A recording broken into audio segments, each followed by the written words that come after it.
those are hollow words compared to what those women went through. It is late, the world is quiet, and yet some names never stop whispering in the dark. Men who moved unnoticed through cities, forests, and quiet neighborhoods for years. Men who were fathers, neighbors, coworkers. No one saw the evil coming, not because it was hidden, but because it looked ordinary. In this documentary, we are not chasing legends or movie monsters. We are following real people, real crimes, real victims.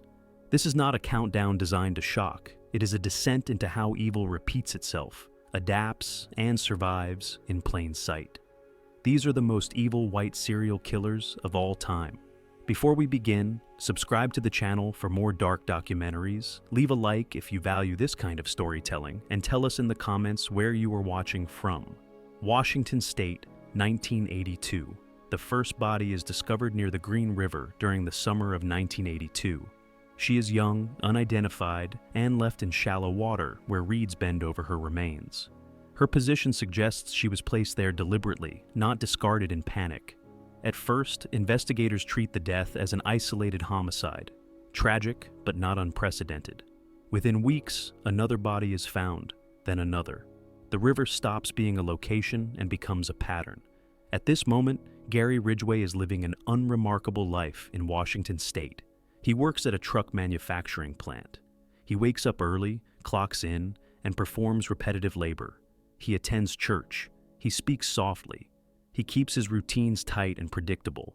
To neighbors and co-workers, he is quiet, polite, and forgettable. Nothing about him draws attention. That ordinariness becomes his greatest shield. The victims share similarities that investigators begin to notice too late. Many are young women. Many are vulnerable. Some are runaways. Some are involved in sex work.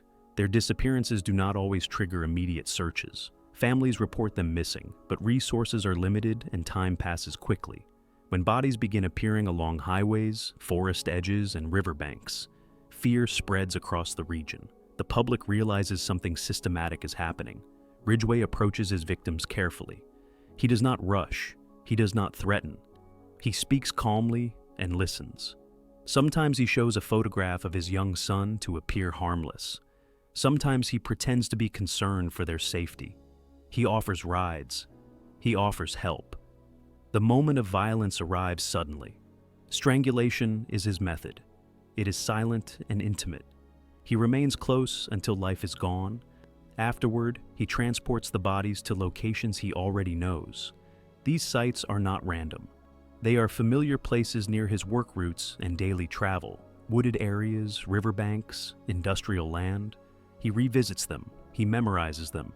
In some cases, he returns multiple times. The geography becomes part of the ritual. By 1983, the number of victims rises sharply. Law enforcement forms.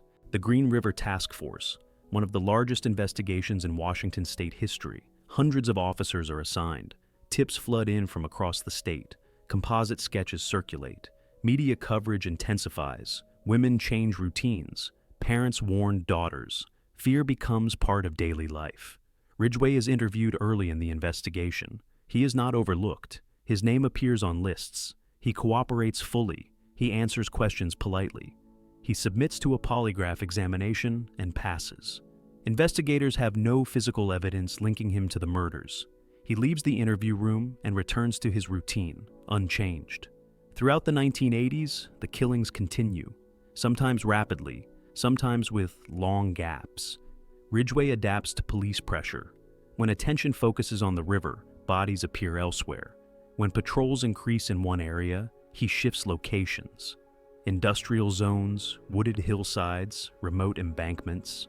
He learns from news reports. He adjusts quietly. Ridgway marries, he divorces, he remarries again. For a period, he becomes deeply religious. He reads the Bible aloud. He speaks about sin and redemption. He attends church regularly and criticizes immorality. None of this slows the killings. Faith exists beside violence without contradiction. There is no internal struggle that stops him. What makes Ridgway difficult to identify is not intelligence, but consistency. He does not seek attention. He does not escalate theatrically. He does not taunt police or communicate with the media. Killing becomes routine, folded into work schedules and domestic life. He does not view himself as special, he views himself as methodical. By the early 1990s, the pace of murders slows. Fewer bodies are discovered. Investigators speculate. Has the killer been arrested for something else? Has he died? Has he moved away? The case grows cold. Evidence degrades. Families age while waiting for answers that do not come. Ridgway continues working at the truck factory. He follows news coverage about the Green River killer. He watches detectives debate theories and suspects. He revisits old dump sites. He believes he has beaten the system. Years pass. Life continues around him. In the late 1990s, advances in DNA technology reopen old cases. Evidence preserved for years is tested again. A genetic profile taken from a victim is entered into updated databases. This time, it produces a match.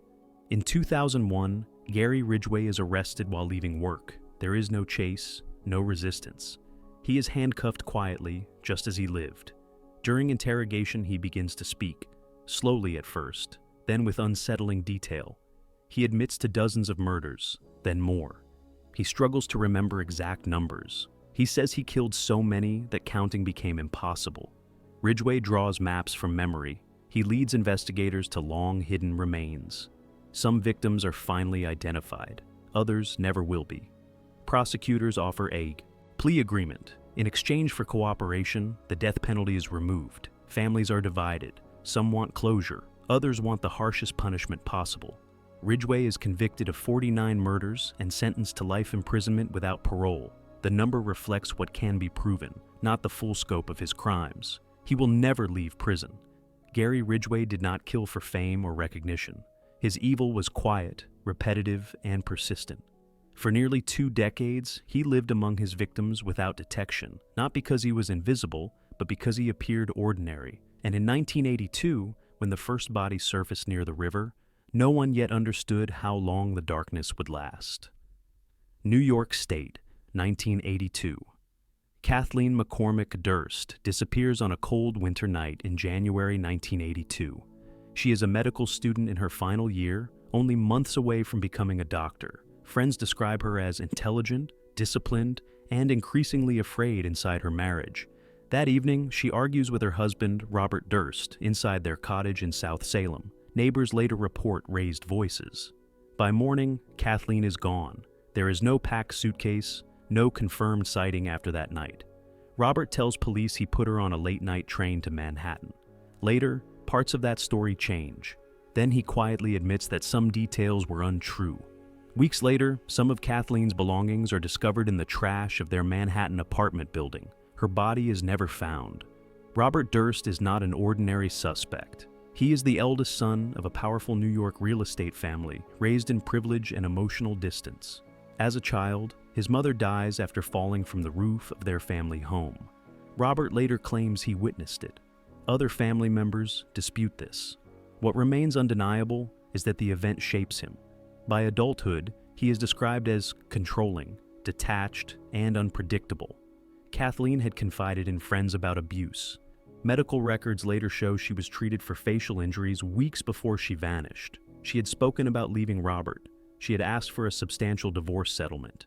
After her disappearance, Robert cuts off financial support and years later, quietly files for divorce, claiming abandonment. Police investigate, but the case stalls. There is no body, no murder weapon, no physical evidence that can survive a courtroom. Robert hires powerful attorneys. He continues living freely while Kathleen's family fights to keep her name from fading. Over time, the disappearance drifts out of headlines, but suspicion never fully leaves him. California, 2000. Nearly 2 decades later, Susan Berman is found dead in her home in Los Angeles on Christmas Eve. She has been shot execution style. Susan is not just a friend of Robert Durst. She is one of his closest confidants and had publicly defended him after Kathleen vanished. Investigators immediately note something disturbing. Days before Susan's body is discovered, a letter arrives at the Beverly Hills Police Department. It contains her address and a single word: cadaver. The handwriting is uneven, the spelling is wrong, the timing is impossible to ignore. Robert Durst is questioned, then he disappears. He leaves California and begins moving across the country. He avoids family, he avoids investigators. He adopts disguises. At one point, he presents himself as a mute woman to avoid attention. He rents cheap apartments under false names. His life becomes smaller, quieter, and harder to trace. Galveston, Texas, 2001. Durst settles in a rundown apartment complex in Galveston. He befriends his elderly neighbor, Morris Black. Their relationship is tense. Arguments are reported. Then Morris Black vanishes. Days later, dismembered body parts are discovered floating in Galveston Bay. The remains are identified as Morris Black. Surveillance footage shows Durst using Black's credit card after his disappearance. When police search Durst's apartment, they find blood evidence and tools consistent with dismemberment. Durst is arrested. He admits to killing Morris Black, but claims self-defense. He calmly explains how he dismembered the body, wrapped the parts, and disposed of them in the water because he panicked. His tone is flat. His lack of emotion unsettles investigators. At trial, the jury hears the details: the killing, the cutting, the disposal. And still, Robert Durst is acquitted of murder. The verdict shocks the public. A man who admits to killing and dismembering his neighbor walks free once again. For many observers, the pattern is now impossible to ignore. A missing wife, a murdered confidant, a dismembered neighbor. Each case exists in isolation, separated by time and geography. Together, they form a continuous trail that leads back to the same man. United States, 2015 years later, Robert Durst agrees to participate in a documentary series examining his life and the accusations that have followed him for decades. Cameras follow him closely. He speaks openly, sometimes casually, about death and violence. He appears confident that time has placed him beyond accountability.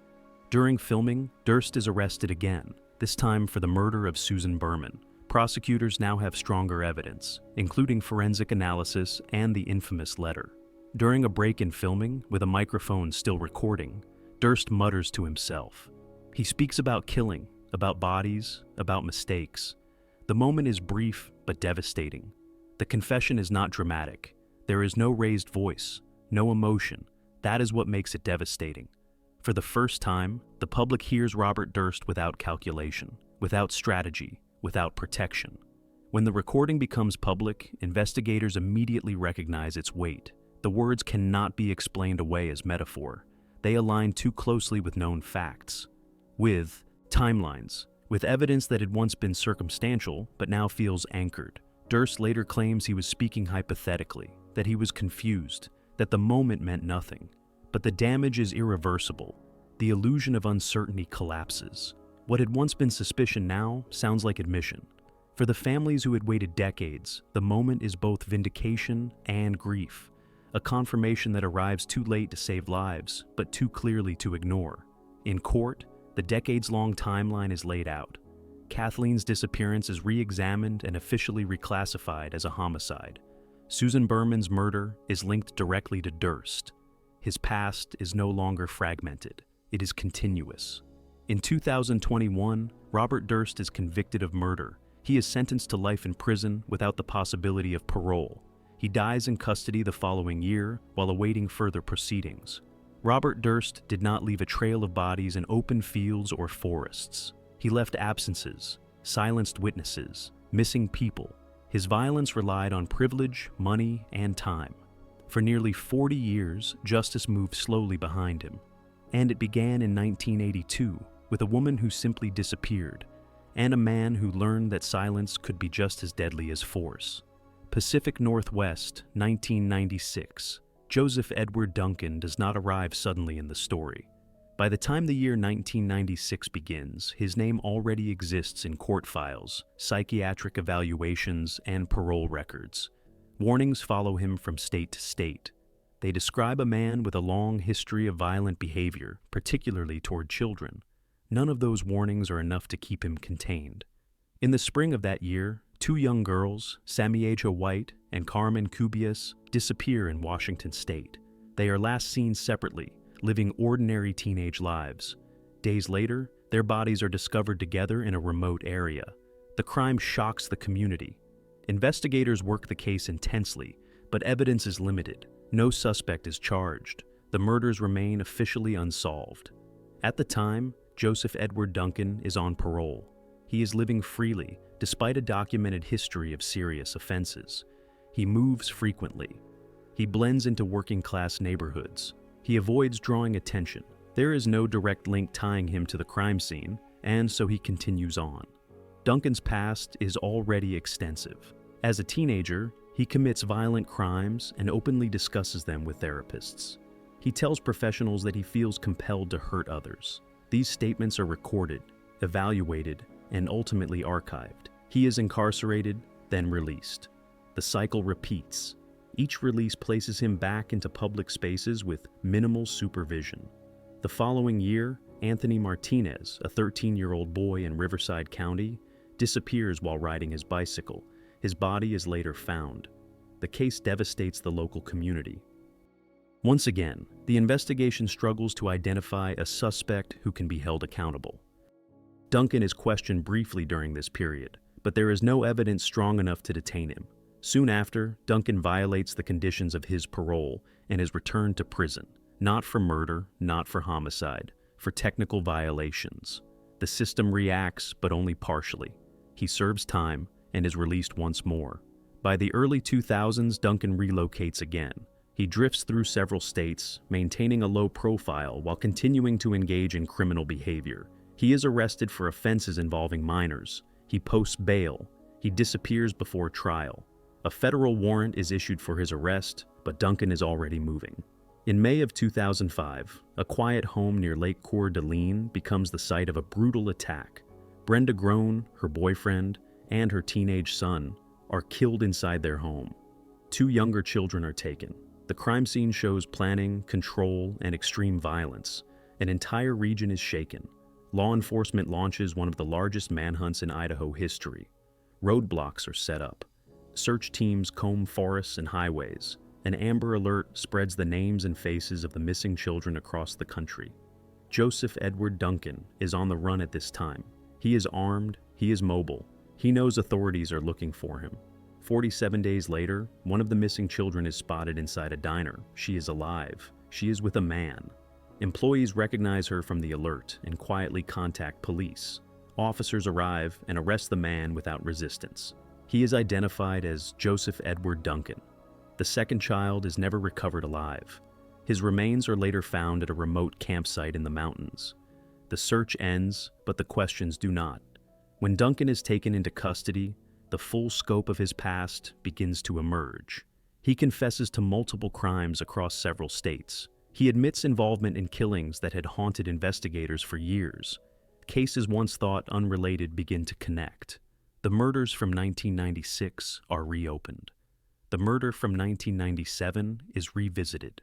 This time, there is a name that fits the pattern. Duncan is charged and convicted in multiple jurisdictions. He receives life sentences without the possibility of parole, as well as federal death sentences. The courtroom proceedings reveal a history of missed opportunities, ignored warnings, and systemic failure. Years later, Duncan dies in prison from illness. Many questions remain unanswered. Some families never receive full closure. Some crimes remain officially unresolved, despite strong admissions. Joseph Edward Duncan represents a form of evil that does not hide. It documents itself. It warns in advance. His danger was not a mystery. It was written down repeatedly and left uncontained. The murders of 1996 were not an isolated beginning. They were a turning point where known risk became irreversible. Loss, where warnings turned into funerals, where a system designed to intervene arrived too late. And for the victims whose lives were cut short, the story is not only about one man, but about every moment where action could have been taken, and was not. Connecticut, 2003. The disappearances begin without urgency. In the early months 2003, women across central Connecticut stop calling home. They miss appointments. They fail to show up where they are expected. At first, nothing about it feels unusual. These are women whose lives are already unstable. Women who move between cities, shelters, and temporary rooms. When they vanish, silence does not immediately sound alarms. William Devin Howell is living on the margins at this time. He drifts between low-paying jobs and unstable housing. He owns a van and spends much of his time driving. To people who encounter him briefly, he is unremarkable. He knows how to listen. He knows how to offer help without drawing attention. He does not stand out, and that is exactly what allows him to operate. His victims come from different towns and backgrounds, but they share vulnerability. Some struggle with addiction. Some are estranged from family. Some have disappeared before and returned. Their lives already contain gaps, and those gaps become places where Howell hides. When time passes without contact, assumptions replace urgency. Reports are filed, but follow-up is slow. Howell uses trust as his entry point. He offers rides. He offers conversation. He offers relief from the cold or the road. Once inside the van, control shifts quietly. The violence that follows is not impulsive. It follows the same structure again and again. There is no spectacle, no message, just repetition. Afterward, Howell drives to a wooded area behind a commercial shopping plaza in New Britain. The land is marshy and difficult to reach by car. It is not a place people wander into by accident. Howell returns to it repeatedly. He refers to it as his garden. Shallow graves are dug. Time and terrain do the work of concealment. As the year progresses, the pattern continues. Women disappear weeks apart. No single police department sees the full picture. Jurisdictions remain isolated. Each case exists alone. Howell moves freely through the same roads, the same parking lots, the same neighborhoods. By the end of that year, several women are already gone. None of the cases are publicly linked. There is no warning to the community. Howell does not change his behavior because he has no reason to. No one is looking at him. Years pass. In 2005, a hunter searching for land near the shopping plaza notices something unnatural in the ground. What he finds is human remains. Police are called. The area is secured. As excavation begins, investigators realize this is not a single burial. Bones surface from different locations, then more. The scope becomes undeniable. The discovery sends shockwaves. Through Connecticut, forensic teams work carefully, recovering remains that have been exposed to years of weather and decay. Identification is slow. DNA testing takes time. Families who have lived with unanswered questions receive confirmation that their loved ones are not coming back. As investigators reconstruct timelines, a name begins to surface repeatedly: William Devin Howell. Witnesses recall women entering his van. Informants describe conversations that once seemed insignificant. Patterns finally align. By this point, Howell is already incarcerated for an unrelated crime involving a woman who survived. Investigators interview him while he is in custody. At first, he denies involvement. Then his resistance softens. He begins to speak, not emotionally, not remorsefully, factually. He provides details about the burial site, about the number of victims, about the sequence, information only the person responsible could know. Each statement tightens the case against him. 7 women are identified as victims of murder, each killed within a single year. Each disappearance overlooked long enough for Howell to continue. The timeline reveals how quickly the violence escalated and how easily it blended into the background of everyday life. In court, Howell pleads guilty to multiple counts of murder. He receives consecutive life sentences that total centuries behind bars. There is no possibility of release. The sentence reflects both the number of lives taken and the years of silence that allowed it to happen. For investigators, the case becomes a study in missed connections. For families, it becomes a reckoning with how easily certain lives are dismissed. The women Howell targeted were not invisible because they did not exist. They were invisible because no one was watching closely enough. William Devin Howell did not rely on intelligence or planning beyond the basics. He relied on neglect, on fragmented systems, on the assumption that some disappearances do not matter as much as others. The wooded area behind the shopping plaza remains unchanged. Cars still park nearby.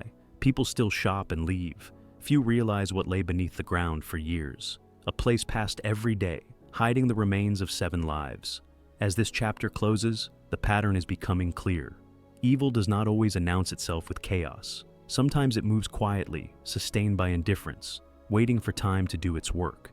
And as investigators finally piece together what happened in Connecticut, the story is already shifting forward, toward another man, in another place, where the first warning signs will once again be ignored. South Carolina, 2003. The first killings do not immediately suggest a pattern. In November 2003, 4 people are found dead inside a motorcycle shop in Spartanburg County. The scene is violent and chaotic. Each victim has been shot multiple times. There are no signs of forced entry. Investigators focus on robbery, personal conflict, or a targeted dispute. The case shocks the local community, but it is treated as a single eruption of violence, not the opening of something larger. Todd Kohlhepp is living nearby at the time. On the surface, his life appears stable and forward-moving. He is educated, articulate, and ambitious. He presents himself as someone rebuilding after past mistakes. To acquaintances and clients, he seems disciplined and focused on success. There is nothing about him that invites scrutiny. What investigators do not connect in 2003 is Kohlhepp's past. Years earlier, as a teenager, he committed a violent kidnapping involving a young girl. Psychological evaluations at the time described him as emotionally volatile, resentful, and capable of extreme harm. He was sentenced to prison, where those warnings were documented, then eventually forgotten. When he was released, he re-entered society with little public memory of what he had done. After his release, Kohlhepp reinvents himself carefully. He earns degrees. He studies business. He becomes a licensed real estate agent. He builds a professional identity based on confidence and control. He talks openly about weapons, power, and entitlement, but these comments are often dismissed as eccentric rather than alarming. Success becomes his camouflage. The motorcycle shop murders fade from public attention. The investigation stalls. No arrests are made. Kohlhepp continues his life uninterrupted. He purchases a large piece of rural land in South Carolina, far from neighbors and oversight. The property is isolated, fenced, and private. It offers distance from roads, from sound, and from witnesses. Over time, it becomes central to his crimes. Years pass, violence returns, but it does not announce itself loudly. Women begin to disappear. Some are lured through professional contact. Some believe they are meeting a client or responding to a business opportunity. Kohlhepp uses trust and familiarity rather than force at first. Once victims are on his property, control becomes absolute. The land works in his favor. There are no nearby homes, no passing traffic. No one hears what happens there. Kohlhepp restrains victims and confines them. He decides who lives and who dies. For him, the property is not just land. It is infrastructure. It allows violence to continue without interruption. One woman survives long enough to later describe what happened. She is chained inside a storage container on the property. She is held for weeks. Her survival is not the result of mercy or remorse. It is the result of circumstance. She is discovered only because another investigation leads police to the land. As these crimes unfold, the past remains buried. The motorcycle shop murders from 2003 are still officially unsolved. No one has linked that mass killing to the disappearances happening years later. Kohlhepp believes he has separated his crimes by time and method. He believes the distance has protected him. Everything collapses when law enforcement arrives at his property during a missing persons investigation. What they uncover changes the scope of the case entirely. Multiple bodies are found buried on the land. Evidence confirms repeated use of the site. The scale of the violence becomes undeniable. What once appeared to be isolated crimes are now clearly connected. Kohlhepp is arrested without resistance. In custody, he begins to speak. His confessions are detailed, methodical, and disturbing. He admits responsibility for the motorcycle shop murders from 2003. He explains his reasoning in cold terms. He describes feeling disrespected. That perceived slight becomes his justification for killing 4 people he barely knew. Investigators reconstruct the full timeline: the early mass killing, the years of silence, the later abductions and murders. What once seemed like separate chapters are now understood as one continuous pattern of control and resentment. In court, Kohlhepp pleads guilty to multiple counts of murder, kidnapping, and related offenses. He receives multiple life sentences without the possibility of parole. There is no appeal that will undo what was done. There is no release waiting at the end of the sentence. For survivors, the case becomes a testament to endurance and chance. For families of the victims, it becomes a painful lesson in what happens when history is allowed to disappear. Kohlhepp was not unknown. He was evaluated. He was labeled. He was released. The warnings existed, but they did not travel forward. Todd Kohlhepp represents a specific kind of danger, not impulsive on the surface, not visibly chaotic, but controlled, resentful, and patient. His violence was not a momentary explosion. It was a continuation of a mindset that had been identified years earlier and left untreated. The rural land he owned is now empty again. Fences still stand. The ground looks ordinary. Nothing about it reveals what happened there, and that is what made it useful. Violence does not always need secrecy. Sometimes it only needs space and time. As Kohlhepp disappears into the prison system, the pattern continues elsewhere.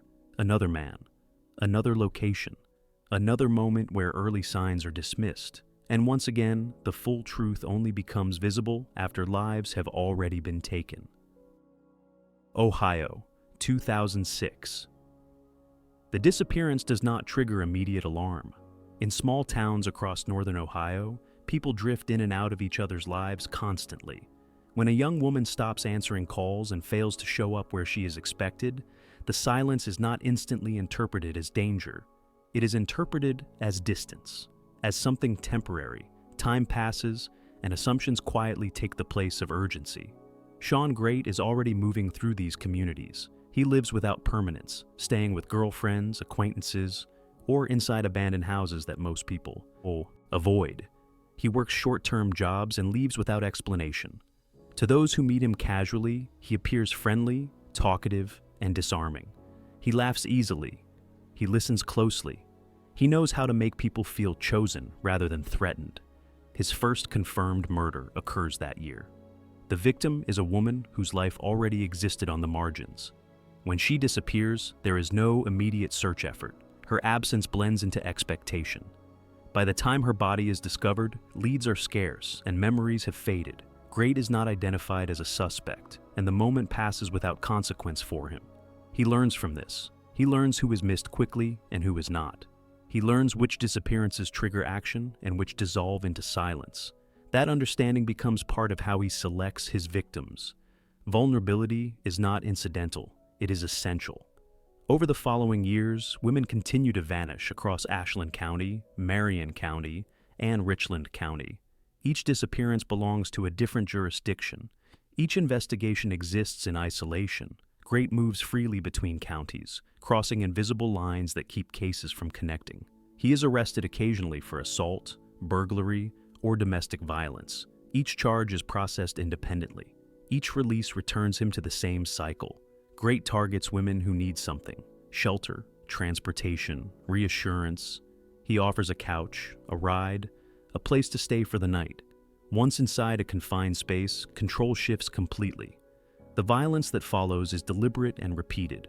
Strangulation becomes his method. It is quiet. It requires closeness. It leaves little immediate evidence and allows time to work in his favor. Afterward, Great leaves bodies in abandoned houses, wooded areas, or empty buildings. These are places already forgotten by the community, places people avoid, places where no one expects to find anything worth protecting. He does not return to them. He does not need to. Weather, isolation, and neglect do the rest. Years pass without connection. Some victims are reported missing weeks or months later. Some are never reported at all. Their names do not circulate widely. Their faces do not appear on posters or screens. Each disappearance exists alone, disconnected from the others. Great continues undetected. By the early 2010s, the frequency increases. The risks grow. Great becomes more reckless. Survivors begin to emerge. He assaults women who live and threatens them into silence. He is arrested repeatedly for unrelated offenses. None of it stops him. No single incident appears serious enough to force a broader review. Everything changes in September 2016. A woman held captive inside an abandoned house manages to escape. She calls emergency services while Great is still present. Her voice is recorded. She whispers.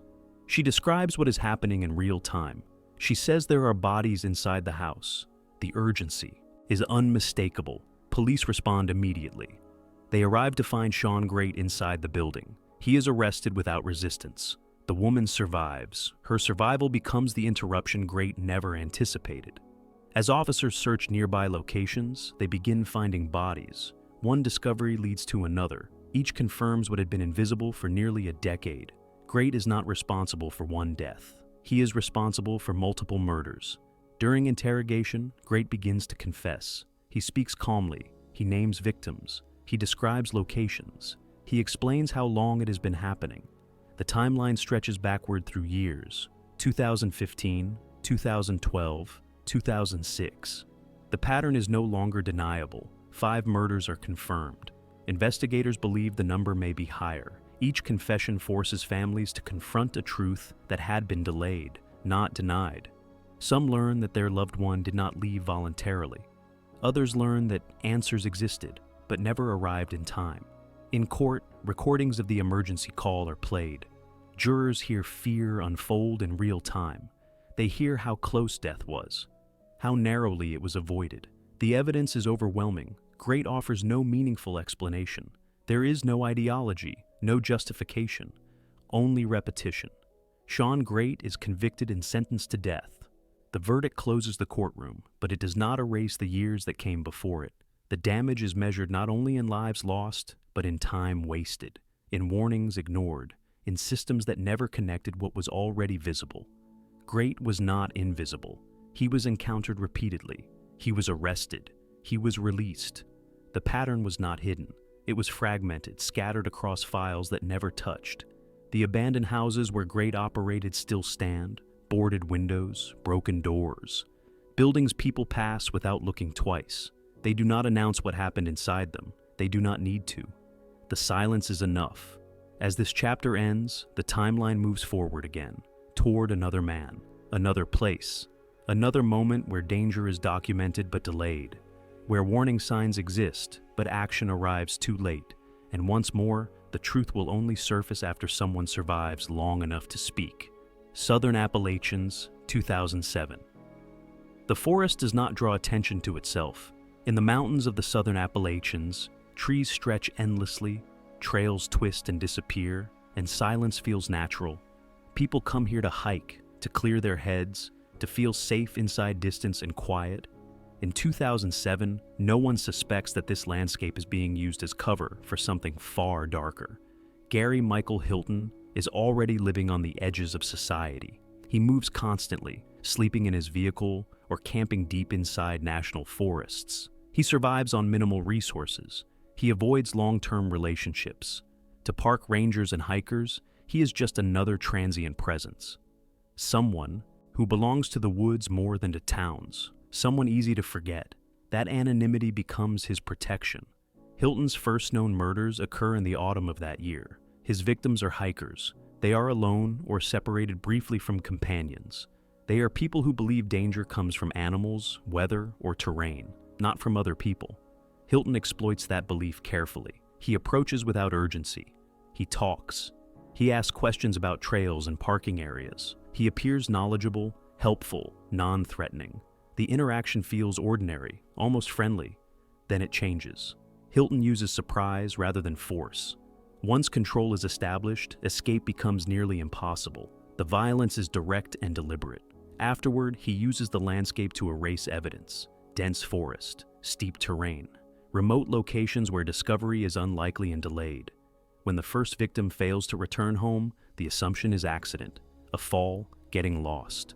Search teams are deployed. Helicopters sweep the tree line. Dogs track scents that vanish into miles of wilderness. Days pass, then weeks. Eventually, remains are discovered. By then, clarity is already compromised. Hilton continues. In the months that follow, more hikers disappear across Georgia, North Carolina, and surrounding states. Each case is treated separately. Different parks, different jurisdictions, different timelines. There is no immediate connection. National forests are vast. Accidents happen. That assumption buys time. Hilton studies response patterns. He follows media coverage. He learns how long searches last. He learns which areas receive attention and which fade quietly. He adjusts accordingly. He does not linger. He moves just far enough to avoid familiarity.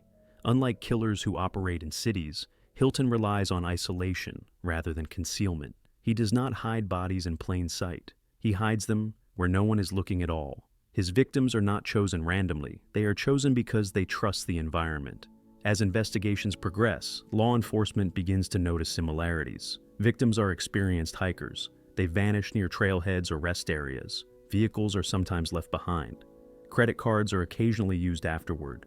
A pattern begins to form, slowly. Hilton is stopped more than once by police for minor offenses, traffic violations, suspicious behavior. Each time, there is nothing strong enough to hold him. His lifestyle explains his appearance. His answers are vague, but not incriminating. He is released and continues moving.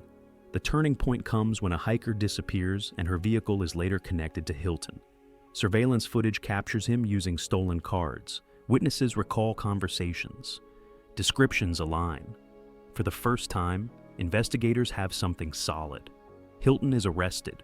Inside his vehicle, police find items belonging to victims, maps, personal effects, evidence that connects him directly to multiple disappearances. The forest, which once protected him, no longer hides what he carried with him. During interrogation, Hilton begins to talk. His admissions are calculated. He reveals details incrementally. Locations, methods, decisions. He confirms what investigators feared. The disappearances were not accidents. They were deliberate acts of violence. As the full picture emerges, the scope becomes clearer. Hilton is responsible for multiple murders across state lines. Each victim had trusted the outdoors. Each had believed isolation meant safety. That belief is shattered. In court, survivors and families describe the weight of uncertainty. Weeks spent waiting, searching, hoping, the realization that answers existed while time slipped away. Hilton listens without visible reaction. He is convicted and sentenced to multiple life terms without the possibility of parole. The sentence ensures he will never return to the forests he once used as cover. The places where he operated remain open to the public, but they are no longer viewed the same way.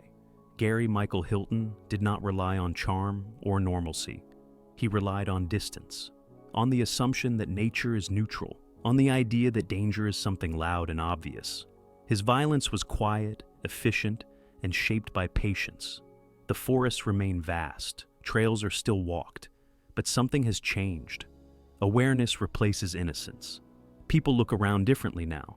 They notice who shares the path. They hesitate where they once relaxed. As this chapter closes, the pattern continues its forward motion. Another name waits ahead. Another place where trust will be exploited. Another reminder that evil does not always enter loudly. Sometimes it steps onto the trail beside you, asks a simple question, and disappears back into the trees.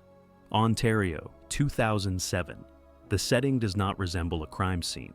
Long-term care facilities are places of routine, not urgency. Hallways are quiet, schedules are predictable. Medication carts move from room to room with practiced familiarity. In 2007, nothing about this environment suggests danger. That assumption becomes the cover. Elizabeth Wettlaufer is working as a registered nurse in Ontario. She is trusted by patients, families, and colleagues. Her role places her at bedsides during moments of vulnerability. She administers medication, she monitors vital signs, she offers reassurance. To those around her, she appears competent, sometimes difficult, but never threatening. Her first confirmed killing occurs that year. The victim is an elderly patient. The death is not immediately questioned. The individual was already ill. Decline is expected in this setting. Documentation is completed. The chart is closed. There is no investigation. There is no suspicion. The system moves on. Wettlaufer learns something essential in that moment. She learns that death, when framed correctly, does not raise alarms. She learns that access combined with expectation creates invisibility. That understanding shapes everything that follows. Over the next several years, she moves between multiple care facilities. Sometimes she leaves positions under strained circumstances, conflicts with coworkers, behavioral complaints, performance issues, but nothing that triggers formal review of patient outcomes. She is allowed to continue practicing. Each new workplace becomes a fresh environment, unburdened by past concerns. Her victims are elderly patients under her care. Many are physically fragile. Some have limited communication ability. Some have no immediate family monitoring daily changes. When their conditions worsen suddenly, explanations are readily available. Age, illness, complications. Death fits the narrative too easily. Wettlaufer uses her access deliberately. She administers medication doses that are far beyond what is prescribed. The effect is not immediate chaos. It is quiet collapse, cardiac failure, rapid decline, death that appears natural if no one is looking closely. And no one is. The deaths do not occur in clusters that attract attention. They are spaced apart, different facilities, different years, different shifts. The pattern is stretched thin enough to remain invisible. Each death is absorbed by the system as an expected outcome of aging. Outside of work, Wettlaufer struggles. She battles addiction. She experiences emotional instability. She enters treatment programs. She leaves them. She confesses distress to therapists, but not crimes. Her life is unraveling, but her professional access remains intact. Colleagues notice inconsistencies. Some remark on how often she is present during sudden deaths. Some raise concerns about her behavior, but these observations remain informal, passed between staff, never elevated into structured investigation. The system records problems with personality, not outcomes. Years pass. By the early 2010s, the number of deaths linked to her care has grown. Families grieve quietly. Some feel something is wrong, but cannot articulate why. Medical explanations are complex. Grief rarely comes with certainty. Wettlaufer eventually leaves nursing, not because she is caught, but because her personal life collapses. She enters treatment again. This time, something changes. During a session, she begins to speak. At first, the admissions are vague. Then they sharpen. She talks about patience, about medication, about intent. The words are not hypothetical. They are specific. She describes actions, numbers, decisions. The therapist recognizes the gravity immediately. Authorities are contacted. When investigators begin reviewing her employment history, the pattern emerges with devastating clarity. Deaths previously treated as isolated events now align. Facilities once considered unrelated become connected. Medication records are examined. Timelines overlap. The invisible becomes undeniable. Wettlaufer is arrested. During interrogation, she confesses. Not to one death, not to two. She describes killing multiple patients over several years. Her tone is matter of fact. There is no attempt to deny responsibility. She explains that she felt compelled, that she felt anger, that she felt relief afterward. These explanations do not lessen the damage. They deepen it. Families are notified. Some learn that their loved one did not die naturally. Others learn that suspicions they had buried were justified. The grief resets. Mourned losses are reopened. Trust is shattered retroactively. In court, Wettlaufer pleads guilty to multiple counts of murder. The courtroom listens as the scope is laid out. Elderly patients, hospital rooms, long-term care beds, places designed for safety, turned into sites of deliberate harm. She is sentenced to life imprisonment with no possibility of parole for many years. The sentence reflects the scale, but it cannot restore what was taken. The damage extends beyond individual victims. It strikes at confidence in caregiving itself. Investigations expand beyond her actions. Policies are reviewed. Oversight failures are examined. How did this continue for so long? How were warning signs missed? How did complaints remain disconnected? The answers are uncomfortable. Systems designed for efficiency were not designed for suspicion. Elizabeth Wettlaufer did not rely on secrecy or isolation. She relied on trust, on routine, on the belief that professionals act in good faith. Her violence did not interrupt systems. It moved inside them. Long-term care facilities continue operating. Nurses continue administering medication. Families continue trusting staff with loved ones. But something fundamental has shifted. Awareness replaces assumption. Oversight becomes a necessity rather than a formality. As this chapter closes, the pattern changes shape again. The setting moves away from forests and abandoned houses. The danger no longer hides in distance or neglect. It hides in routine, in uniforms, in credentials.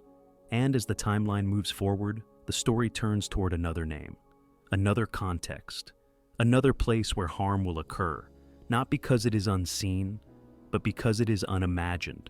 United States, 2011. There is no single location that defines the beginning. That is what makes Israel Keyes different. By the time his crimes become visible, They have already crossed state lines, years, and jurisdictions. In 2011, when the public first hears his name, the violence is not new. Only the awareness is. Israel Keyes lives a life built on movement. He works construction jobs. He travels frequently. He blends into ordinary routines. To neighbors, he is quiet and reliable. To coworkers, he is competent and unremarkable. He does not draw attention, and he prefers it that way. Stability on the surface allows chaos underneath. Unlike many offenders, Keyes plans far ahead. Years before committing confirmed murders, he travels across the country, burying what he later calls kits. They are hidden, in remote locations. Inside them are weapons, restraints, and tools. He buries them long before he knows who his victims will be, sometimes long before he knows when he will return. This preparation is deliberate. It allows him to strike without carrying anything suspicious. It allows him to separate planning from execution. It allows time to erase connections. In 2011, a young woman named Samantha Koenig disappears in Anchorage, Alaska. She was working alone at a coffee stand. Surveillance footage later shows a masked man approaching. Within minutes, she is gone. At first, it appears to be an isolated abduction, a robbery, a local crime. But the behavior that follows raises questions. A ransom demand arrives, photographs appear. The messages suggest the victim is alive. But investigators later learn this is not true. The images were staged after her death. The deception is calculated. It buys time. It delays urgency. Israel Keyes is arrested weeks later after using stolen cards. He does not resist. He does not panic. He appears calm. During interrogation, he begins to talk slowly, carefully, and selectively. What emerges is not just one crime, but a framework. Keyes admits to killing Samantha Koenig. Then he admits to more. He speaks of victims in different states, of couples, of individuals. He refuses to provide full details at first. He negotiates. He withholds information. Control remains important to him, even in custody. Investigators soon realize they are dealing with someone unlike most offenders. Keyes does not follow familiar patterns. He does not target a specific demographic. He does not remain in one place. He does not repeat a single method consistently. The lack of pattern is the pattern. He chooses victims based on opportunity and isolation. A couple walking their dog. A person traveling alone. Someone who will not be missed immediately. Geography is not a limitation. It is a tool. As the interviews continue, investigators begin connecting unresolved cases across the country. Missing persons, unsolved murders, disappearances that never fit together before. Keyes confirms some, refuses others. He claims there are victims he will never name. He describes traveling thousands of miles to commit crimes, flying to one state, driving to another, killing far from home, returning to routine as if nothing happened. The separation protects him. It confuses timelines. It fractures investigations. Keyes does not seek recognition. He actively avoids it. He avoids media. He avoids patterns that would draw attention. He avoids crimes that would create immediate public panic. His goal is not chaos. It is control and completion. Psychologists note something unsettling. Keyes does not express excitement in describing violence. He speaks clinically, practically, as if recounting tasks. The emotional distance is complete. As law enforcement pushes for more details, Keyes becomes resistant. He agrees to provide information only under specific conditions. He demands limits on publicity. He demands anonymity for some victims. Negotiations stall, then the interviews stop. In custody, Israel Keyes takes his own life. He leaves behind a note, drawings, cryptic references, no full list, no complete confession. The investigation ends without resolution. For families of potential victims, the outcome is devastating. There is no certainty, no confirmation, no closure, only suspicion and unanswered questions. Authorities confirm only a small number of murders. They believe the true number is higher. How much higher remains unknown. Israel Keyes represents a shift, a reminder that some offenders are not caught because they make mistakes, but because they eventually choose to stop running. His crimes reveal gaps that technology, communication, and profiling still struggle to close. His use of distance dismantles jurisdictional boundaries. His lack of a victim profile undermines assumptions. His patience exposes how much time can exist between preparation and violence. The kits he buried remain partially undiscovered. Some may never be found. They exist as physical evidence of intent, of planning without urgency, of violence delayed rather than impulsive. For investigators, the case becomes a study in limitations. How many crimes go unconnected because they are designed that way? How many answers disappear with the person responsible? Israel Keyes did not leave a clear trail. He left fragments, distances, silences. And as this chapter ends, the timeline reaches its final point. One last name remains. One last case where violence emerges not from movement or planning, but from proximity, from familiarity, from a setting where danger was assumed to be long gone. California, 2013. The warning signs are not subtle. They exist in police reports, witness statements, and years of documented behavior. By the time the violence reaches its final form in 2013, the danger has already been visible for a long time. What fails is not awareness. What fails is interruption. Stephen Dean Gordon has a history that stretches back decades. He is known to law enforcement.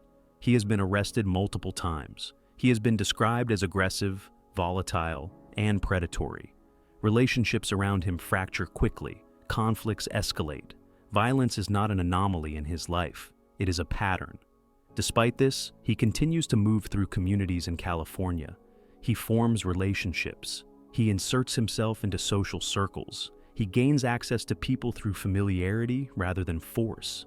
He does not need to stalk strangers. His victims come from proximity. In 2013, that proximity turns lethal. Stephen Gordon is living in Santa Ana with an accomplice. Together, they create an environment where control is normalized. People come and go. Substance use blurs boundaries. Oversight disappears. Inside this setting, violence does not feel sudden. It feels inevitable.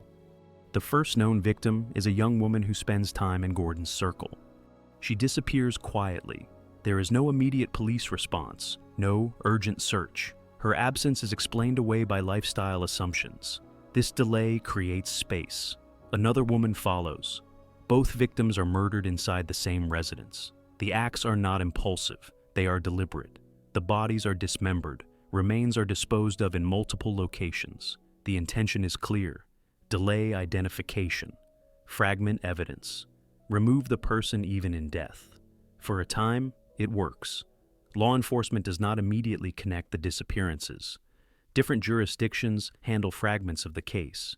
Evidence exists, but it is scattered. Tips arrive, but none appear complete on their own. Gordon continues operating within the same environment. What ultimately changes the trajectory is not confession or chance. It is accumulation. Investigators begin to notice overlaps. Names reappear, locations recur. Witnesses describe the same residents, the same people, the same behavior. Slowly, a picture forms that cannot be ignored. When police search the property, they uncover evidence that confirms what had been suspected. Physical remains, tools, signs of sustained violence. The case shifts from missing persons to homicide. Stephen Gordon is arrested. In custody, he does not present as confused or remorseful. He argues, he deflects. He attempts to minimize his role. But the evidence is overwhelming. Forensic analysis ties him directly to the murders. Witness testimony fills in what physical evidence cannot. The trial exposes a timeline that feels painfully familiar. A known offender, prior arrests, prior warnings. Opportunities to intervene that were missed or delayed. Each moment where action could have altered the outcome now exists only as reflection. Families learn what happened in pieces, not all at once. Identification takes time. Confirmation arrives slowly. Grief is extended rather than resolved. The knowledge that their loved ones were harmed by someone already known to authorities deepens the loss. In court, the details are methodical and difficult to hear. Jurors listen as the sequence is laid out. How control was established, how violence escalated, how bodies were treated as obstacles rather than people. The atmosphere is heavy with inevitability. Stephen Gordon is convicted of murder and sentenced to death. The sentence reflects the brutality of the crimes and the calculated effort to erase the victims afterward. It does not restore what was taken. It does not undo the delay. The case prompts broader questions. How many times can warning signs appear before they are treated as certainty? How many prior arrests are enough? How often does proximity disguise danger? Gordon did not rely on secrecy.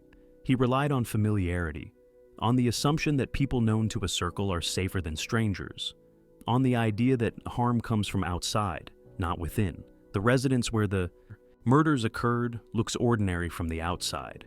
A building passed by without thought. Nothing about it signals what happened inside.